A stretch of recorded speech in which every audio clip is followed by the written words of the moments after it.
Hi and welcome. Blending in Photoshop is a massive creative skill that can achieve amazing results. So how does it work? Well, there's a lot of advanced maths involved, none of which you have to know, thankfully. You just have to be able to experiment. But in short, blending happens between two layers. Now each pixel on, let's say, a top layer, it's got a brightness value or a number associated with it. Immediately below that pixel on the layer underneath, there's another pixel, and that has a different brightness value or number associated with it. Now the blending is the maths of combining these two numbers to get a result. Now this resultant number may come up with a darker or lighter blended result. Anyhow, that's enough of that. Let's pile in. My name's Ken Fisher and this is LiveLink Training.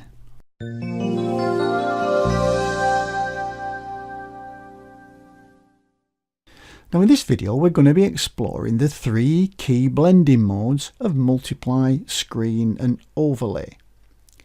Now don't forget, if you're a fan of the printed page, there is a free ebook to accompany the video. Just click the link in the More section under the video to download it. Okay, so let the journey begin. Now one of the best ways to understand blending modes is to try them out, experiment with them. Get two layers together and play around. The results sometimes will leave you a bit cold and they won't probably inspire you that much. But sometimes you'll drop on where the final effect just hits you smack in the face and you go, wow, that is cool. Now let's start with the three blending modes which you'll probably use maybe 80% of the time. And these are multiply, screen and overlay. Now I've got a document open here where I've got I've got a layer as a background layer of my sky, and in this group here, so I can add a blend mode to the group so I can show you the effect on all these pieces at the same time.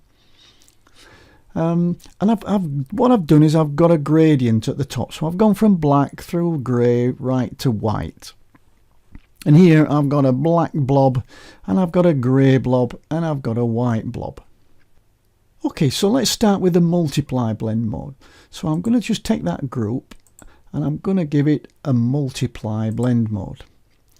And you can see what's happened here, that the white has completely disappeared. We've still got the blacks, we've still got the dark greys and the mid-tones. You can see the block of white has completely disappeared. The black has stayed black and the mid-tones have darkened. And this is what we were referring to in the last video. This is a darkening blend mode. Okay, let's see the other side of the coin. We'll see the screen blend mode. And in the screen blend mode we can see exactly the opposite has happened. That all the blacks has disappeared. We've still got some light greys right through to whites. Here the black blob has completely disappeared. The whites have stayed white. And the mid-tones, they've gone lighter. So we've got an overall lightening effect. Now let's look at using a contrast adjusting blend mode of overlay. So I'm back up to the blend modes drop down and I'm going to select overlay. And here you can see we've got a wonderful contrast adjust. So we've still got our blacks, we've still got our lights performing a blend. But what we've got up here, the mid-tones have disappeared altogether. So this grey block in the middle, which was 50% grey, is now vanished, vamoose. And you can see the gradient, it's also gone as well. So we've got a nice darkening blend mode at this end. We've got a lightening blend mode at this end. And in the mid-tones, it stays exactly the same. Now let's briefly have a look at some real-world examples. So what I'll do is I'll turn off that group and I'll turn on my logo group. And in this group I've got a couple of different logos. Here we've got some white text on a black background and here we've got black text on a white background. So let's just have a look at the influence of the two blend modes on these. So if I go up to my blend mode pull down and I'm going to select multiply for first off. Now we can see here that now the multiply blend mode, it's dropped all the white out, so it just leaves you a nice clean logo. And on the other side, it's dropped all the text out. So we've still got the black, but we can actually see through the text now, through to the layer underneath. Okay, let's try the screen blend mode, and this is exactly the opposite of the multiply. And here we can see that we've dropped all the black out, that's gone, so we've now got a nice clean logo on a darker background like this. And on this side it's dropped out all the text, so we've kept our little square round with our white background, but we've actually got text and this little footprint that's invisible. We can see straight through it, it's transparent. Now we can also use the overlay blend mode to our advantage. Now I'll just close down that group and switch that off, and I'll bring back into play this layer 1. And what we're going to use is what's called a neutral fill layer. So I'll create an empty layer and I'll call it fill. And I'm going to fill it with 50% grey. So I'm going to go to edit and fill with 50% grey. I'll select it from this box down here and click OK. Now that obviously completely obliterates the image because we can't see through it. But now if I select a blend mode of overlay, what it will do is make all those pixels disappear because the overlay blend mode can't see 50% grey. But now it gives us an opportunity to do some dodging and burning by painting with black and white.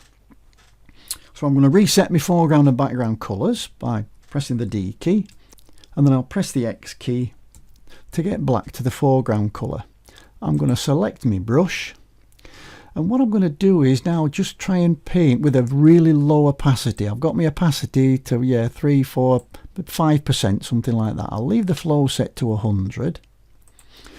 And what I'm trying to look at here is a bit of face sculpting. So I'm looking at trying to darken the darken areas and just lighten the highlights a little bit.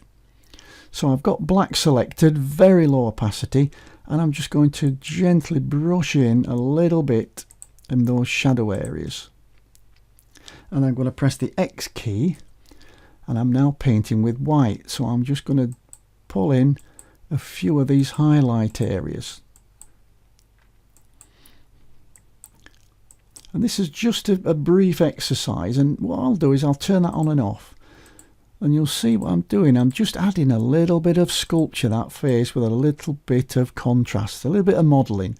So you can actually draw the face in a little bit just by using subtle shifts in tone. And you can see here that the subtle shifts in tone are actually on a separate layer, on my fill layer. I've got some lighter areas, I've got some darker areas.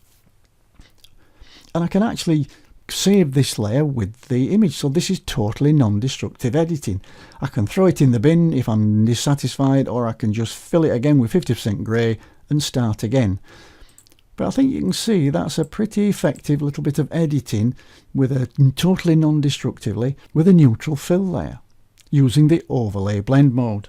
Well, that's it for this video. I do hope you liked it.